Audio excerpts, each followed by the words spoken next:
Coucou tout le monde, alors je vous retrouve aujourd'hui dans une petite vidéo pour vous expliquer comment j'ai fait ce fond. Donc ce fond, je l'ai fait dans le livre de Molly Harrison, donc le livre de Grayscale. Voilà, celui-ci. Alors par contre, je vous conseille pour ce fond de prendre un livre avec le papier un petit peu épais. Parce que celui-ci, je ne sais pas si vous allez voir, il n'est pas très épais. Et du coup là, vous voyez, ça a commencé, j'ai commencé à déchirer le papier en fait. Donc voilà. Donc pour faire ce fond, il va vous falloir des gélatos. Donc moi j'ai la petite boîte de Basique. C'est la moins chère, je crois, si je dis pas de bêtises. Je vous mettrai les liens de toute façon dans la description.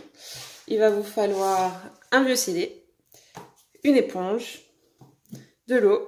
Et c'est parti, je me rapproche, je zoome un peu pour vous montrer comment je fais ça. Du coup, j'ai décidé de vous faire ce tuto sur le Carré Babies. J'avais pas de colo en cours et je trouve que le fond s'y prêtait pas mal. Donc tout d'abord, vous prenez votre gelato, vous l'étalez sur votre CD. Vous en mettez pas mal parce que sinon il va falloir revenir recharger assez régulièrement. Donc voilà, moi je remplis tout le CD. Là, j'ai décidé de prendre ma couleur la plus claire pour commencer. Donc vous étalez, vous étalez. Et là, vous allez voir pour le coup, la première couche que je vais passer, on verra pas grand-chose parce que j'ai filmé ça le soir, donc c'est de la lumière artificielle. Mais je vous ferai une photo à la lumière naturelle. De toute façon, une fois le résultat terminé, vous verrez, ça rend pas mal. Mais c'est vrai que là, pour le coup, la première couche que je passe, on voit vraiment pas grand-chose. Donc là, vous avez typiquement le résultat de ce qu'il faut pas faire. J'ai trop mouillé en fait sur le CD et du coup, vous voyez, ça fait tout pâter sur le CD et au final, les pigments, ben, ils se voient beaucoup moins en fait. Plus vous mouillez et moins les pigments sont concentrés. Au final, déjà que moi, en regardant la feuille, je voyais pas trop le résultat. Mais alors, c'est encore pire du coup quand on regarde à la caméra, on a l'impression que j'ajoute aucune couleur sur le papier. Ça se voit vraiment très très légèrement, mais à la caméra, on le voit pas du tout. Pensez bien surtout à chaque fois à essuyer votre CD, parce que si vous essayez de rajouter le gelato sur le CD mouillé, vous verrez, ça sera pas très pratique. Donc pensez bien à l'essuyer à chaque fois, c'est rapide, et vous peinerez beaucoup moins à réétaler une nouvelle couche sur votre CD. Et vous allez voir, là du coup, j'ai beaucoup moins mouillé l'éponge, et au final, le pigment, il va ressortir carrément plus. Vous voyez, regardez, tout de suite, ça se voit beaucoup mieux. Donc il faut juste réussir à trouver la bonne dose d'eau. Et voilà, puis alors là, je vous dis, en plus, la couleur était super claire. Donc vraiment, il n'aurait pas fallu que j'en mette autant au début. Mais bon, ça va, j'ai réussi à rattraper un petit peu. Même principe pour la deuxième, la troisième couleur. Donc vous avez compris le principe, je vous mets la vidéo en accéléré et on se retrouve juste après.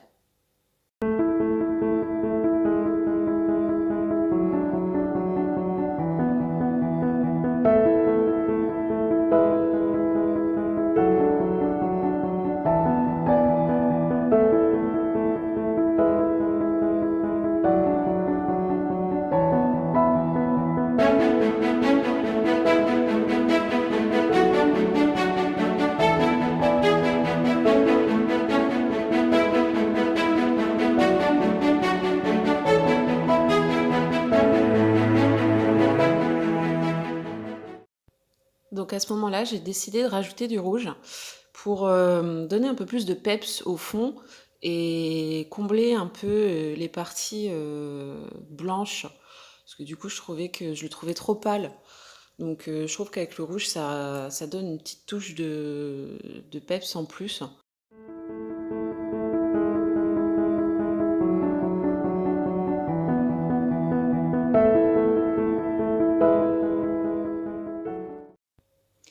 Là, à ce moment-là, le fond était censé être terminé, mais ces trois taches plus prononcées en haut à gauche, ça me plaisait pas. Et je trouvais qu'elles avaient un peu la forme de cœur. Donc du coup, j'ai décidé avec mon gelato rouge d'accentuer cette forme.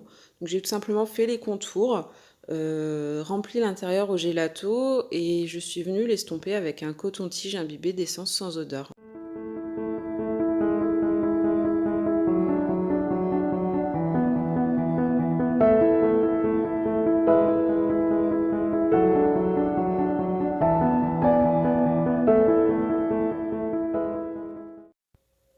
Donc j'en ai profité aussi pour combler cet espace blanc qui me gênait autour des personnages.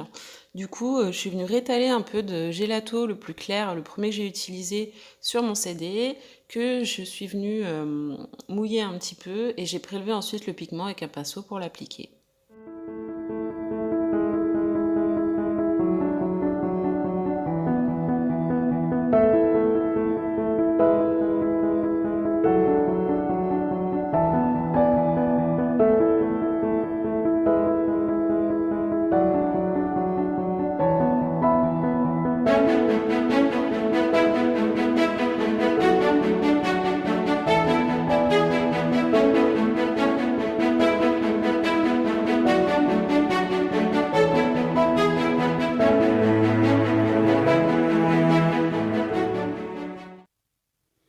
Et voilà le résultat final.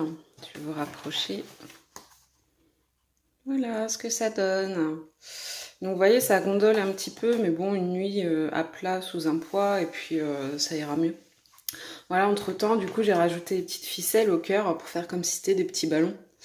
Donc voilà, j'espère que ce petit tuto vous aura plu. N'hésitez pas à me dire en commentaire si vous allez essayer de le reproduire. Et si c'est le cas, n'hésitez pas à m'envoyer les photos en message sur Instagram. Ça me ferait super plaisir. Voilà. Donc sur ce, je vais vous souhaiter de très bonnes fêtes de Noël. Profitez bien de ces moments passés en famille. Et je vous dis à la prochaine. Salut!